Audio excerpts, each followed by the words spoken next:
नमस्कार दोस्तों, मैं सुरेश कश्यप एक बार आपका फिर स्वागत करता हूं अपने खास कार्यक्रम बातें अच्छी अच्छी में। और जैसे कि आप देख सकते हैं कि मेरे साथ एक खास मेहमान के रूप में जुड़ चुके हैं एक युवा नेता, एक ऐसे राजनीतिक चेहरे जिन्होंने बहुत कम उम्र से ही अपनी युवा अवस्था के अंदर इस तरीके से समाज सेवा की है, लोगों के बीच बने रहे और बहुत सारे ऐसे पेचीदा मुद्दे होते हैं जो ये समाज के साथ रह के उनके लिए लड़ते हैं, संघर्ष करते हैं और अपना एक राजनीतिक इन्होंने एक चेहरा बना रखा है और लगातार उस राजनीतिक चेहरे के साथ इन्होंने लोगों की सेवा की है। तो आइए मैं आपको मिलवाने जा रहा हूं सुरेंद्र सिंह जाटव जी से, और जो कि एक युवा चेहरा है और राजनीति के अंदर तिमारपुर क्षेत्र के अंदर काफी सक्रिय रहते हैं। तो सुरेंद्र जी, बहुत बहुत स्वागत है आपका।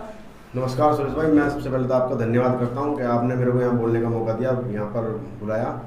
तो सुरेंद्र, मैं आपसे जानना चाहूँगा कि सबसे पहले हमारे दर्शकों को ये जानना होगा कि आपका जो जीवन रहा है और बहुत कम उम्र में आप बहुत सारी चीज़ें करते आ रहे हो, तो अपने जीवन का एक छोटा सा परिचय दीजिए ताकि लोग आपको ज़्यादा से ज़्यादा जान सकें। मैं जिला मेरठ उत्तर प्रदेश का रहने वाला हूँ और मेरी जो जन्मभूमि है मेरठ है। और मेरठ से मैं काफ़ी टाइम पहले यहाँ दिल्ली में शिफ्ट हो गया था अपनी फैमिली के साथ। आज मेरे को यहाँ कम से कम 35 से 40 साल हो गए अपनी फैमिली के साथ वजीराबाद गांव गली नंबर 3 में रह रहा हूँ। और मैंने काफ़ी टाइम से पहले हमारे पिताजी साहब काशीराम जी थे, उनके साथ काफ़ी आंदोलन किए, यात्राएं की, समाज के बीच रहे, काफ़ी काम किया उन्होंने समाज के बीच। फिर उनके चलते हुए फिर उनके बाद फिर हमें भी, हम घर से हमारे पिताजी ने हमें सिखाया, बताया समाज के बारे में। तो वैसे ही उनके रास्ते पे हम चलने लग गए, समाज की आवाज़ उठाने लगे, चाहे वो यूपी हो, दिल्ली, हरियाणा, जहाँ जहाँ हमें मौका मिला हम लोग पहुँचे, वहाँ अपने सभी साथियों के साथ पहुँचे, उनकी आवाज़ उठाई और आज भी आवाज़ उठाते समाज के लिए। और जब जब मौका मिलता है तो उनके साथ खड़े रहते हैं। किसी भी कोई भी मुद्दा होता है उसमें पूरा हम हर तरीके से सहयोग करते हैं अपना, उनके लिए खड़े रहते हैं 24 घंटे। सुरेंद्र सिंह जी, हमने आपको देखा, मतलब कि आप जनता के बीच हमेशा बने रहे हैं और एक राजनीतिक चेहरे रहे हैं। और हमने जो कोरोना काल गया था जिस समय लोग अपने घर से नहीं निकल रहे थे, तो हमने आपकी जनसेवा को बहुत नज़दीक से देखा कि लगातार आपने, जब तक पहली लहर के दौरान जितने दिन भी लॉकडाउन रहा, आपने लगातार लोगों के लिए काम किया, लोगों की सेवा करी, लोगों तक भोजन पहुँचाया, राशन पहुँचाया। क्या कहेंगे उस दिनों के लिए? देखो, सेवा क्या, मैंने देखा, अपने नज़दीक से देखा, अपने आस पड़ोस अपने गांव में मैंने देखा कि लोग काफ़ी परेशान थे। एकदम अचानक लॉकडाउन लगा दिया गया, ना ही कोई मतलब सरकार द्वारा कोई आदेश दिया गया किसी तरह का भी, अचानक एकदम लॉकडाउन लगा दिया गया, जिसमें कि लोग काफ़ी परेशान हो गए। किसी के घर में राशन नहीं है तो किसी का कुछ नहीं है, किसी कुछ नहीं है, कोई दवाई गोली से परेशान। और ऐसे टाइम में लोग निकल नहीं रहे थे, तो हमने सोचा हम देखो अपने लिए तो हर कोई जीता, जब समाज की बात आती है तो समाज के लिए भी जीना चाहिए। तो हमने सोचा समाज के लिए जीते हैं, देखा जाएगा जो होगा, बाकी ज़िंदगी मौत तो आती रहती है। तो हम फिर अपनी पूरी टीम के साथ वहाँ पर अपनी मुलाकात की। फिर मुलाकात करने के बाद हम लोगों ने प्लान बनाया पूरा कि समाज की कैसे सेवा की जाए, गरीब जो लोग हैं हमारे क्षेत्र में रह रहे हैं उनकी सेवा कैसे की जाए। तो हम लोगों ने एक कैंटीन बनाई, डॉक्टर भीमराव अम्बेडकर जी के नाम से कैंटीन बनाई वजीराबाद गांव में गली नंबर 3 में, जिसमें कि हम पूरे वजीराबाद गांव और आसपास जितने भी हमारे गांव हैं उनमें हमने एक वीडियो वायरल करी हमारी टीम ने कि कोई भी व्यक्ति अगर भूखा है किसके आस पड़ोस में या किसी भी प्रकार की उसको दिक्कत परेशानी है, तो हम लोग और हमारी टीम पूरी उनके साथ खड़ी है। और हमने फिर एक कैंटीन बनाई। कैंटीन बनाने के बाद हमने अपना एक हलवाई, हर चीज़ मतलब पूरा एक मेजरमेंट बनाया। और सुबह 5 बजे हम लोग जगते थे, फिर हम सब्जी लेने जाते थे मंडियाँ, तो मंडी सब्जी लाते थे, फिर कटवाते थे, उसको बनवाते थे, बहुत अच्छा लगता था। और उनको फिर हम सुबह शाम दोनों टाइम अपने जो जरूरतमंद लोग थे तो उनको हम पूरा सेवा का मौका हमने उनको दिया। जी, जैसे कि जो सुरेंद्र सिंह बता रहे हैं कि उस दौरान जो तस्वीरें निकल के आ रही थी, तो इनके यहाँ से फेसबुक के माध्यम से लगातार जानकारी मिल रही थी कि पूरा परिवार बैठ के दाल और कहीं आटा और थैलियाँ बना के रखता था लोगों के घर तक पहुँचाने के लिए। तो कुछ डर था क्योंकि नई बीमारी थी, किसी को पता नहीं था, लोगों में भय बना हुआ था। तो क्या आपको डर नहीं था, परिवार को डर नहीं था? देखो, डर तो था, परिवार का भी डर था, सब कुछ देखना पड़ता था, पर बाकी हमने अपनी सेफ्टी रखते हुए समाज सेवा की। और समाज के बीच में हम देखा, जैसे कि पहले भी हम समाज के लिए खड़े रहते थे 24 घंटे, तो हमारे को अच्छा लगा। मैंने इस टाइम समाज के ऊपर, हमारे गांव के ऊपर एक आपदा पड़ी है, तो उसमें हम लोगों का बिल्कुल वहाँ पर खड़ा होना जरूरी है। तो इसी चलते हुए हम पूरी टीम के साथ वहाँ उनके साथ खड़े रहे, उनके सुख दुख में हर तरीके से। हमने यहाँ से दिल्ली से लोगों को बिहार भी भेजा, उनको गाड़ी का इंतजाम करके यहाँ से कम से कम 300 से ज़्यादा लोगों को हमने बिहार भेजा, जो बेचारे यहाँ फंसे हुए थे, जो किराए पर रह रहे थे, जिनको खाने की रहने की बहुत दिक्कत परेशानी होती थी। मैंने देखा लॉकडाउन के अंदर जो मकान मालिक थे उनको भी घर से बाहर कर दिया था। बाकी हमने उनका सबका इंतजाम किया, और रहने का, खाने पीने का जो भी हमसे हुआ हमने सबको इंतजाम किया। तो सुरेंद्र सिंह जी, अगर हम अपनी चर्चा को राजनीतिक उसमें लेके आते हैं, तो आप बीएसपी के बहुत अच्छे एक कार्यकर्ता, एक पदाधिकारी रहे हैं। बीएसपी को आपने काफ़ी अच्छे से सपोर्ट किया और लोगों तक पहुंचाया, लेकिन उसके बाद क्या हुआ, आपने को बीएसपी आपने छोड़ दी? देखो, मैंने बीएसपी छोड़ी नहीं थी। बीएसपी मेरा घर है, मेरा परिवार है, और मेरे सभी लोग जानते हैं, समाज जानता है कि मैं कभी परिवार से अलग नहीं हुआ, ना समाज से अलग हुआ। आज भी मैं, कल जब बीएसपी में था जब भी समाज के बीच रहा हूँ, जब मैं आम आदमी पार्टी में आया था तब भी मैं समाज के बीच रहा हूँ। ये नहीं कि मैं समाज से दूर चला गया हूँ, नहीं। जब जब मेरे को मौका मिला मैं समाज की आवाज़ उठाता रहा। और रही बीएसपी की, बीएसपी मैंने छोड़ी नहीं थी। हमारे कुछ आपसी मनभेद हो गए थे अपने कार्यकर्ताओं से चलते हुए, जिसके कारण मैं अपने घर बैठ गया था, और फिर मैंने उसके बाद आम आदमी पार्टी ज्वाइन कर ली थी। आम आदमी पार्टी को ज्वाइन करने से लेकर, और आपने फिर जब आम आदमी पार्टी भी अब आपने इस्तीफा दे दिया है, उसको भी छोड़ दिया, आखिर क्या कारण रहे होंगे कि आप पहले बीएसपी से आम आदमी पार्टी में आए, फिर आम आदमी पार्टी को भी आपने छोड़ दिया?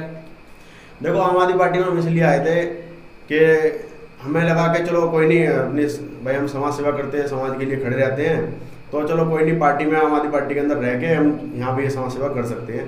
तो हम पार्टी के अंदर जुड़े, पार्टी में हमें पद भी मिला, और हमने अपने आस पड़ोस गांव की गलियों की आवाज़ भी उठाई, समाज की आवाज़ उठाई। पर हमें देखा कहीं ना कहीं हम लोगों को अनदेखा किया जा रहा है। मैं पिछले 2 सालों से, मेरे को 2 साल हो गए पार्टी के अंदर ज्वाइन किए हुए। अब मैंने इस्तीफा दे दिया पार्टी को फिलहाल में। मैंने अपनी गली मोहल्ले के हर तरह की आवाज़ उठाई, जैसे कि पानी की समस्या हमारी गली नंबर 3 के अंदर बहुत बड़ी है, पूरे वजीरात गाँव के अंदर है। और एक सबसे बड़ी समस्या नालियों की सफाई की, और गलियां जो टूटी फूटी पड़ी पूरे गांव की, वो समस्या। तो मैं समस्या की आवाज़ उठाता रहा, और मैंने विधायक जी को पिछले 2 सालों से रेगुलर उनको लेटर देता रहा, उनको व्हाट्सअप करता रहा, उनको फ़ोन करता रहा। फ़ोन तो मैंने इतने फ़ोन किए उनको, पर फ़ोन ही नहीं उठाते थे विधायक जी, जिसके चलते हुए मैंने सोचा भाई हमारा जब काम ही नहीं हो रहा, हमने काम के लिए पार्टी के अंदर जुड़े, अपने गाँव के लिए जुड़े, समाज के लिए जुड़े, तो हमारा क्या फ़ायदा इसी पार्टी के अंदर रह के। उसके बाद हमारा शिव मंदिर वजीराबाद में जो हमारे समाज के घर हैं, वहाँ पर जाट समाज के, वाल्मीकि समाज के, पाल समाज के, कश्यप समाज के जो प्लॉट 20 सूत्री कार्यक्रम तहत इंदिरा गांधी जी ने जो हमारे लोगों को दिए थे, गरीबों को, तो वो प्लॉटों पे लोग अपने वहाँ रह रहे थे। उसी टाइम कब्जा ले लिया था जब गवर्नमेंट ने जब दिया था उनको, तो उस टाइम से अब तक यहाँ रह रहे थे। 45 साल हो गए कम से कम। तो आम आदमी पार्टी के जो विधायक दिलीप पांडे हैं, उन्होंने, उनसे पहले एक पंकज पुष्कर जी रहे, उन्होंने वो हमारे लोगों को वहाँ से उजाड़ने का पूरा प्रयास किया, जिसके चलते हुए हमारे विधायक दिलीप पांडे जी से भी बात हुई थी। वो कह रहे नहीं, तुम्हारा मकान नहीं टूटेगा, अगर आपका मकान टूटा तो मेरा मकान टूटेगा। मैं ठीक है जी, विधायक जी पे हम लोग हमने भरोसा किया, पर वो भरोसा जो हमने किया वो भी बेकार रहा, क्योंकि इन्होंने फिर बाद में हमारे पीछे साजिश रची थी। इन्होंने हमारे लोगों के मकान को तुड़वाए, बुलडोजर चलाई, है ना। तो उसके चलते हुए फिर हमने आम आदमी पार्टी को, पूरी टीम ने इस्तीफा दे दिया। तो विधायक जो दिलीप पांडे अभी कुछ ही समय पहले एक उद्घाटन में बोल के जाते हैं कि हमने माफियाओं पे अटैक किया, और हमने माफियाओं का घर अगर टूटा है, किसी का गरीब का घर नहीं टूटा है, किसी रहने वाले का घर नहीं टूटा है, तो क्या था उनका इस मतलब इन बातों से जो वो कह के गए? देखो, मतलब क्या मैं बताऊँ आपको, अगर वो उनकी बातों में इतनी सच्चाई है, वो स्टेट पे खड़े होकर इतने बड़े बड़े वादे कर रहे थे, भूमाफिया पता नहीं क्या क्या बोल रहे थे, मैंने भी सुना है, उनकी वीडियो देखी मैंने। तो मैंने उनको बोला भी था विधायक जी को, मैंने फेसबुक पे भी डाला था, उनको पर्सनल मैसेज भी किया, कॉल भी किया उनको मैंने, मेरा कॉल नहीं उठाया। पर मैं उनको एक बात बताना चाहता हूँ, अगर विधायक जी मेरी इस वीडियो को देखेंगे तो जरूर उनको मैं जवाब देना चाहूँगा। अगर विधायक जी आपको हम भूमाफिया दिखाई दे रहे हैं, तो हमें पार्टी में ज्वाइन क्यों किया था आपने? अगर हमारे लोग जाट समाज के, पाल समाज, कश्यप समाज के लोग आपको भूमाफिया दिखाई दे रहे हैं, तो हम लोगों को पार्टी में ज्वाइन क्यों किया आपने? ज्वाइन नहीं करना चाहिए था। और रही आपने कहा एक मकान टूटा, मैंने देखी वीडियो, विधायक जी कह रहे थे स्टेट पे खड़े होकर बस 5 मकान नहीं टूटे, 1 मकान टूटा है। विधायक जी, मैं आपको कहना चाहूंगा, आप शिव मंदिर वजीराबाद आइए, मैं आपको 1 मकान नहीं, आपको 20 से 25 मकान दिखाऊंगा जो आप लोगों ने तोड़े हैं पिछले 7 साल से। मैं देख रहा हूँ, विधायक पंकज पुष्कर जी थे 5 साल, उनके बाद आप रहे हो 2 साल। 7 साल में कम से कम 20 से 25 मकान टूटे हैं और फिलहाल में वर्तमान में 5 मकान से 6 मकान हमारे आप लोगों ने तोड़े हैं, जिसमें कि हम लोगों ने उनकी आवाज़ उठाई तो आप लोग हमें ही भूमाफिया बोलने लग गए। अगर समाज की आवाज़ उठाना भूमाफिया है तो हम एक बार नहीं 50 बार भूमाफिया बन सकते हैं, कोई दिक्कत नहीं है, पर समाज की आवाज़ उठाएंगे, उनके लिए लड़ेंगे। क्योंकि देखो हम समाज से जुड़े लोग हैं और समाज की आवाज़ हमने पहले भी उठाई थी, आज भी उठाएंगे और उठाते रहेंगे। सुरेंद्र जी, क्या समझा जाए, आपने 2 साल लगभग आम आदमी पार्टी के अंदर रहे और जितने भी विकास कार्य इस समय क्षेत्र के अंदर चल रहे हैं तो आपने काफी नजदीक से देखा होगा। कहा जा रहा है, आप खुद भी अपनी वीडियो में लगातार अब फिलहाल कहते आ रहे हो कि दलितों से कहीं ना कहीं परहेज है, मुस्लिमों से कहीं ना कहीं परहेज है दिलीप पांडे को, आम आदमी पार्टी को। तो क्या कहेंगे, विकास कार्य जो हो रहे हैं तो सुनने में आ रहा है काफी कुछ गलत काम हो रहे हैं। देखो काम तो सारे टोटल गलत हो रहे हैं, मैंने भी देखा, मैं इनको वीडियो में बनाता था, वायरल करता था इनको, तो विधायक जी भी मेरे पास कॉल करके कहते थे यार सुरेंद्र ऐसा मत करो, मैं इसको कराता हूँ, आप वीडियो को डिलीट कर दो। तो मैंने कहा सर आप इसको करो, जब मैं आपको कॉल कर रहा हूँ, कॉल नहीं उठा रहा तो मैं तो वीडियो डालूंगा भाई, मैं लोगों की आवाज़ उठाऊंगा। मैंने अभी देखो गली नंबर 3 में जाके देखो अब कितना बुरा हाल है, लोग बिल्कुल नरक में रह रहे हैं। मैं पिछले काफ़ी टाइम से विधायक जी को कॉल करता रहा हूँ पर मेरी कॉल नहीं उठाई विधायक जी ने। मैं आपको अपने फ़ोन में व्हाट्सएप में पूरे सबूत के साथ आपको दिखाऊंगा कि मैंने विधायक जी को कितनी बार कॉल और मैसेज किए हैं अपने गाँव के लिए, अपनी गली के लिए। मैं आपको एक एक चीज़ दिखाऊंगा आपको। ये देखिए आप, गली नंबर 3 काली घाट की 4 गलियों का बुरा हाल चुका है। ये मैंने मैसेज सब किए हैं, विधायक जी के भी मैसेज आए हुए हैं मेरे पास, मैं कर रहा हूँ, मैं देख रहा हूँ, आप वीडियो मत डालो, फेसबुक पे मत डालो, इस तरीके से काफ़ी मैंने काम बोला। बाकी ये जब फेसबुक पे व्हाट्सएप पे चलते हैं, विधायक जी ऑनलाइन रहते हैं 24 घंटे, सेवा में 24 घंटे मतलब सक्रिय रहते हैं, सब झूठ है, जीरो है, एक नंबर। मैं बताना चाहता हूँ आपको, अंदर का सिस्टम जो है बिल्कुल खोखला है आम आदमी पार्टी का। बस ये बस बैनर होर्डिंग पेपरों के अंदर बस छाए हुए हैं और कुछ नहीं है। अगर जमीन पर जाओगे इनके अंदर जाओगे तो खोखले हैं बिल्कुल। आप आके देखो वजीराबाद गांव के अंदर कितना बुरा हाल है, गली नंबर 3, गली नंबर 5, शिव मंदिर में जाके देखो, रामघाट जाके देखो, 9 नंबर जाके देखो। जब से विधायक दिलीप पांडे आए ना, इन्होंने नरक बना दिया है। इससे पहले जो सरकार थी बल्कि उन्होंने काम किया यहाँ पर, जब से ये दिल्ली सरकार आई है, आम आदमी पार्टी आई है, तब से पूरे गाँव को इन्होंने नरक बना के छोड़ दिया है। ऐसी कोई गली नहीं जो इन्होंने खोद के नहीं छोड़ी हो, नालियाँ साफ नहीं। अभी भी 1.5 साल पहले हमारे यहाँ पर 3 से 4 मौत हुई हैं डेंगू से, पर इन्होंने ना तो उनको कोई मुआवजा दिया किसी प्रकार का, ना ही निगम पार्षद ने दिया, ना विधायक ने दिया। मैं उनके लिए भी आवाज़ उठाई, पर विधायक जी ने भी उस पर इधर को सुनी, इधर को निकाल दी। लेकिन जो आप कहते हो कि दलितों से ही इनको परहेज है, मुस्लिम से इनको परहेज है, तो मतलब खास नीति बना के इन लोगों को ये ध्यान नहीं दे रहे, जबकि दिलीप पांडे जी ने अपने मन से कहा कि अगर मेरे शासन पे किसी गरीब पे आज नहीं आने दूंगा, किसी भी जाति के ऊपर अगर कोई भी दिक्कत होती तो सबसे पहले मैं खड़ा रहूंगा। तो आप उनको दलित विरोधी बता रहे हैं। हाँ जी, दलित विरोधी हैं। आप जाके देखो ना, रामघाट के सामने जो जमीन जो 3 बीघे, हमें 146 बीघे जमीन मिली थी टोटल। मैं बताना चाहूँगा आपको सुरेश भाई, हमें टोटल SC ST और OBC को 146 बीघे जमीन मिली थी, जिसमें कि 36 बीघे जमीन फ्लड ने हमसे ले ली थी, जिसमें कि हमारे 40-45 प्लॉट पहले ही चले गए थे। उसी स्कीम के अंदर 3 बीघे जमीन हमें पार्क की मिली थी कि पार्क बनाने के लिए। तो विधायक पंकज पुष्कर जी को स्कीम के बारे में पता चला, इन्होंने कहा भाई मैं स्कूल बनाना चाहता हूँ इसके अंदर। मेरा ठीक है जी, अच्छी बात है, हमारा गाँव और हमारे बच्चे सब पढ़ेंगे, इससे अच्छी बात क्या है? रोड पार नहीं करना पड़ेगा किसी को भी, इससे अच्छी बात क्या है? आप बनाइए स्कूल, हम आपके साथ खड़े हैं। कहाँ खड़ा होना है, कहाँ चलना है बताओ, हम आपके साथ चल रहे हैं। विधायक पंकज पुष्कर जी से हमारी ये बात हुई, इन्होंने वो 3 बीघे जमीन जो कि इन्होंने SDM ने और यहाँ पटवारी ने मिलकर भूमाफियाओं के साथ वो कब्जा करा दी। आज जब उसमें 8 से 10 मकान ये छोड़ देते हैं उसको, मतलब पूरे नहीं तोड़े, 8 से 10 मकान उन्होंने छोड़ दिए। जब वो 8 से 10 मकान तोड़ने का ऑर्डर आते हैं तो ये लोग क्या करते हैं, उधर तो जाते नहीं उस 3 बीघे जमीन पे, ये हमारी जमीन पा जाते हैं। ये हमारी जमीन धीरे धीरे तोड़ते तोड़ते उन पर अपनी तारबंदी दिखा रहे हैं, अपना कब्जा दिखा रहे हैं कि खाली जमीन है तो हमारी जमीन है। तो ये हमने विधायक दिलीप पांडे जी को बताया, पर विधायक दिलीप पांडे जी ने हमारी इसमें बिल्कुल मदद नहीं करी, बिल्कुल 1% मदद नहीं करी। और दलित विरोधी और मुस्लिम विरोधी तो ये पहले से ही हैं।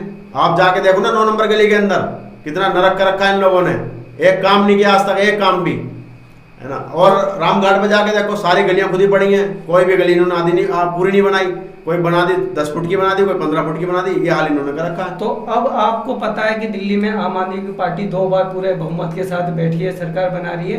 अब ये जंग कैसे लड़ी जाएगी, क्योंकि आप चुनाव भी आ रहे हैं, निगम चुनाव में आपने कहा कि इनको सबक सिखाएंगे, इनको मतलब धरातल पे लेके आएंगे, तो क्या तैयारी है, क्या रणनीति है? हम दिल्ली की सभी सीटों पर चुनाव लड़ेंगे और पूरी ताकत के साथ चुनाव लड़ेंगे, और तिमारपुर विधानसभा की 4 सीट पर चुनाव लड़ेंगे। जो कि मलकागंज और तिमारपुर सीट पे पूरी ताकत से चुनाव लड़ा जाएगा। और मैं आपको एक बार और बताना चाहता हूँ, विधायक जो दिलीप पांडे हैं, हमारे यहाँ से जो विधायक हैं फिलहाल में आम आदमी पार्टी के, उनके अंदर बहुत अहंकार है। मैं उनके अहंकार को भी तोड़ना चाहूँगा। अगर आने वाले विधानसभा चुनाव में विधायक दिलीप पांडे यहाँ से चुनाव लड़ेंगे इस विधानसभा से, तो सुरेंद्र सिंह जाटव उनके सामने पूरी ताकत और पूरे हर तरीके से चुनाव लड़ा जाएगा और उनको हराया जाएगा। ये मैं इस देशघातक न्यूज़ चैनल के माध्यम से बताना चाहता हूँ कैंडिडेट। तो जैसे कि अब आम आदमी पार्टी को छोड़ने के बाद आप बीएसपी में दोबारा शामिल हो चुके हैं, तो जो आपके पुराने लोग थे जो बीएसपी से जुड़े हुए थे, क्या माहौल है, कितने लोगों से आप संपर्क कर रहे हो, क्या लगता है? देखो, मेरा रोज लोगों से संपर्क हो रहा है। मेरे जो पुराने कार्यकर्ता थे, मेरे उनसे सबसे मीटिंग हो गई है और मैं बहुत ही जल्दी बहुजन समाज पार्टी को ज्वाइन करने जा रहा हूँ अपने सभी साथियों के साथ में। और उसके बाद जो हमारे जो कार्यकर्ता आम आदमी पार्टी में चले गए थे मेरे साथ में, वो लोग भी मेरे साथ वापसी आ चुके हैं। और जो आम आदमी पार्टी के अंदर भी फिलहाल में जो कार्यकर्ता वहाँ पर काम कर रहे हैं, जिनको डम्मी बनाया गया है विधायक दिलीप पांडे के द्वारा, उन लोगों को भी वापसी लिया जाएगा। बहुत जल्दी बात चल रही है सभी लोगों से। तो क्या हम ये जान सकते हैं कि अगर कोई प्रत्याशी होता है तो कौन वो चेहरे होंगे, क्या आप उनका नाम बताना चाहेंगे? देखो, नाम क्या है अभी समय बताएगा, अभी समय बहुत दूर है। बाकी ये है कि हम कैंडिडेट हमारा मुस्लिम भी हो सकता है और एससी भी हो सकता है। हम मुस्लिम या एससी कैंडिडेट अपना यहाँ पर तिमारपुर वार्ड नंबर 12 पे तारेंगे। तो क्या लगता है, क्या ये आम आदमी पार्टी को रोकने की लड़ाई है या ये चुनाव जीतने तक भी जाओगे? नहीं, चुनाव जीतने के लिए लड़ा जाएगा और उनको सबक सिखाया जाएगा आम आदमी पार्टी को, जैसे उन लोगों ने हमारे लोगों के साथ किया। हमारे लोगों के मकान तोड़े, हमारे लोगों का एक काम नहीं किया आज तक। उन्होंने शिव मंदिर पे एक ईंट तक नहीं लगाई उन्होंने। गली नंबर 3 में जाके देखो कितना बुरा हाल रह रहा है। आप लोग भी 3 नंबर में रहते हो, अब जाके देखो कितना बुरा हाल है वहाँ पर। 5 नंबर में जाके देखो, जहाँ जहाँ मुस्लिम और एससी, दलित समाज, वाल्मीकि समाज, जाट समाज रह रहा है ना, वहाँ इन लोगों ने काम ही नहीं करा। काम किया तो गलियां खुदवा के छोड़ दी। पिछले 2 साल से लोग ऐसे बदतर हालत में रह रहे हैं। बल्कि मैं आम आदमी पार्टी के अंदर कार्यकर्ता था, यूथ अध्यक्ष था तिमारपुर वार्ड का, बल्कि मैं खुद गली के अंदर गिर के मेरा पैर फ्रैक्चर हो गया था, है ना। तो इतना बुरा हाल हुआ कि जब एक कार्यकर्ता सेफ निधन की पार्टी के अंदर, तो आम जनता क्या सेफ होगी? तो सुरेंद्र जी, आखिर में हम अपने इंटरव्यू को मैं ये बताना चाहूँगा कि आपकी जो सोच है क्षेत्र को लेके, समाज को लेके, आगे क्या चाहते हैं आप और क्या कुछ करना चाहेंगे आगे? देखो, मैं वजीराबाद गांव का रहने वाला हूं और मैं चाहता हूं कि अपने गांव के लिए कुछ करूं और अपने गली के लिए कुछ करूं, अपने समाज के लिए कुछ करूं, ठीक है। और मैं पहले से समाज, मैंने आपको पहले बताया आपको, मैं समाज के लिए लड़ता हूं, गांव के लिए लड़ता हूं, अपने गली के लिए लड़ता हूं और लड़ता रहूँगा। और आम आदमी पार्टी के खिलाफ भी लड़ूंगा, क्योंकि आम आदमी पार्टी ने हमारे लोगों को जिस तरीके से मिस यूज किया, पूरी दिल्ली के अंदर किया है, उसका बदला हम लोग जरूर लेंगे, पूरा हमारा समाज लेगा। और मुस्लिम समाज भी हमारे साथ खड़ा है इस लड़ाई के अंदर। और बहुत जल्दी हम कुछ नाम जारी कर देंगे। जो आम आदमी पार्टी के अंदर अभी फिलहाल में कार्यकर्ता हैं, वो भी हमारे साथ जल्दी से जल्दी मिलकर एक आपके माध्यम से बताया जाएगा। आम आदमी पार्टी की तरफ से तो आपने बता दिया कि उन्होंने किस तरीके से समाज को प्रताड़ित किया और आपने आपके चुनाव लड़ने का फैसला ले लिया, लेकिन साथ में आपको बीजेपी, कांग्रेस, जो बाकी के दल है, उनके लिए आप क्या देखते हैं? क्या वो भी अपनी पूरी पावर के साथ लड़ेंगे? देखो, वो लड़ेंगे, पर हम उनके खिलाफ भी लड़ेंगे। उन्होंने क्या किया हमारे, अब केंद्र में बीजेपी बैठी है, सहारनपुर में, सब्बीरपुर में कांड हुआ, क्या करा उन्होंने? कुछ नहीं किया। मनीषा वाल्मीकि को, बेचारी को, उसको, लड़की को, एक ऐसी समाज से थी, वाल्मीकि समाज से थी, उसको जिंदा जला दिया पेट्रोल छिड़क के। क्या किया उन लोगों ने हमारे साथ में? कुछ नहीं किया। कांग्रेस ने क्या किया? पिछले 70 सालों से कांग्रेस ने तो हमें बोलने का मौका नहीं दिया। लेकिन 20 सूत्री में जब ये मकान तोड़ने की घटना घटती है, तो उसके बाद लगातार देखते हैं कि कई राजनीतिक दल, कांग्रेस भी आती है और कई अलग वो भी वहां पहुंचते हैं, तो उन लोगों को किस तरीके से समर्थन आपने दिया? देखो, समर्थन क्या दिया? देखो, उसमें देखो सामाजिक मुद्दा है वो, ठीक है ना, समाज की आवाज़ है, तो उसमें कोई भी आ सकता है, उसमें तो सबका वेलकम है, ठीक है ना। बाकी हमारे लिए ना तो बीजेपी ने कुछ किया, ना कांग्रेस ने कुछ किया, ना आम आदमी पार्टी ने कुछ किया। इन लोगों ने हमारे लोगों को यूज किया कुल मिला के, बस। जी, तो दोस्तों, ये थे सुरेंद्र सिंह जाटव, जो कि काफ़ी निर्भरता के साथ अपनी जो बातें आई इन्होंने आपके सामने रखी है। और बहुत सारे लोग तो वैसे भी इनको जानते ही, इनसे परिचित है, और जो नहीं भी जानते तो वो इस वीडियो के माध्यम से इनको भली भांति जान जाएंगे। और जैसे कि ये बता रहे हैं कि इस बार बीएसपी पूरी दिल्ली में लड़ेगी, और लेकिन इनका जो एक टारगेट है कि जो दिलीप पांडे जी ने जिस तरीके से विश्वासघात किया, जैसे कि इन्होंने बताया कि कुछ समाज के घर तोड़े, और जबकि उन्होंने वादा किया था कि किसी के भी घर पे हाथ नहीं लगाया जाएगा, उसके बाद अब जो ये लड़ाई है, एक नाक की लड़ाई है। और आने वाले निगम चुनाव के अंदर ये काफी दिलचस्प होगा, क्योंकि जिस प्रकार से इनकी तैयारी चल रही है और लोगों के अंदर इनकी जो पहुंच पा रही है, तो उसे देखते हुए हम कह सकते हैं कि एक बहुत दिलचस्प मुकाबला होगा और लोगों के पास कई तरीके के विकल्प होंगे अपना प्रतिनिधि चुनने के लिए। तो बातें अच्छी का कार्यक्रम को आप ये फिलहाल यहीं पे समाप्त करते हैं।